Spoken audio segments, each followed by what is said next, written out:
नमस्कार, आप देख रहे हैं द सुयश शो। आज की कहानी है सूडान के ऊपर में, जो कि ये दूसरा पार्ट है। तो चलिए कहानी शुरू करते हैं।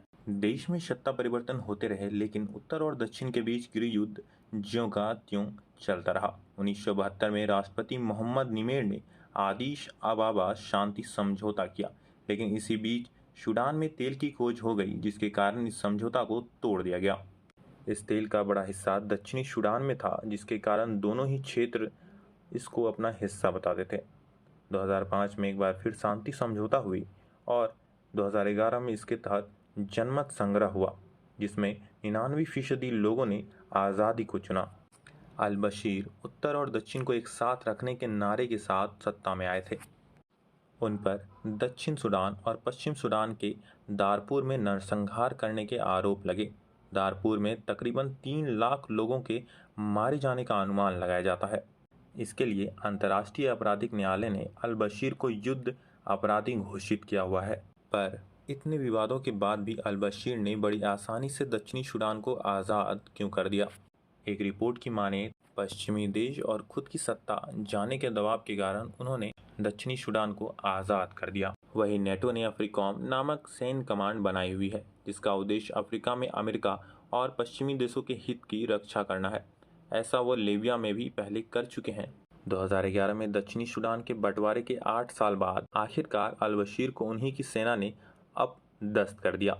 कहा जाता है कि पश्चिम देशों के दबाव के कारण ऐसा हुआ, क्योंकि वह पश्चिमी देशों के आगे बिल्कुल झुकना नहीं चाहते थे और विपक्षी नेता पश्चिम देशों के संपर्क में भी थे। साथ ही दक्षिणी सूडान के अलग हो जाने से पूरे सूडान के 70% तेल उद्योग पर पश्चिमी देशों का कब्जा हो जाता, जैसा अब होता दिख भी रहा है।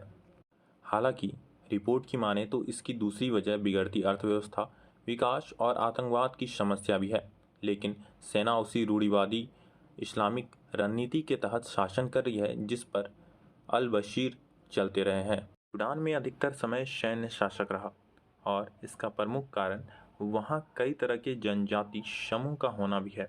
इस कारण यहाँ कई राजनीतिक पार्टियां बनी और वह आपस में लड़ती रही। वही सूडान के लोग दुनिया की ओर देख रहे थे कि वहाँ तरक्की हो रही है, लेकिन यहाँ पर कुछ नहीं हो रहा।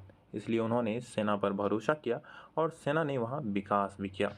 ओमर अल बशीर ने 30 साल देश पर राज किया और उन्होंने इस दौरान तेल उद्योग खड़ा किया।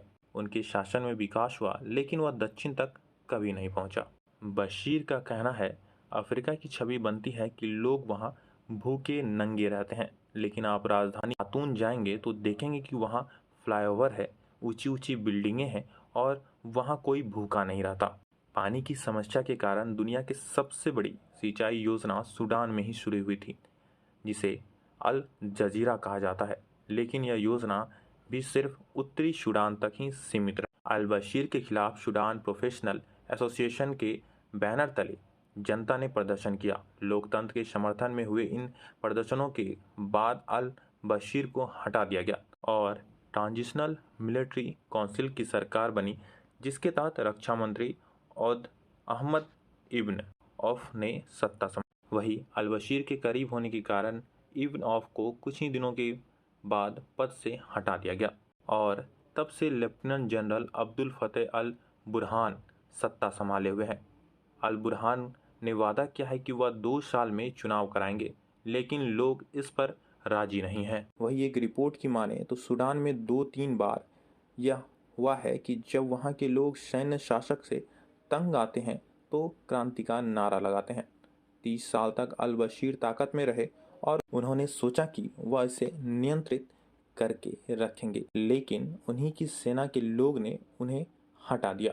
हमने दुनिया भर में देखा है कि एक पार्टी या एक नेता काफ़ी सालों तक राज करने के बाद आसानी से सत्ता नहीं छोड़ता। यही सूडान में भी हो रहा है।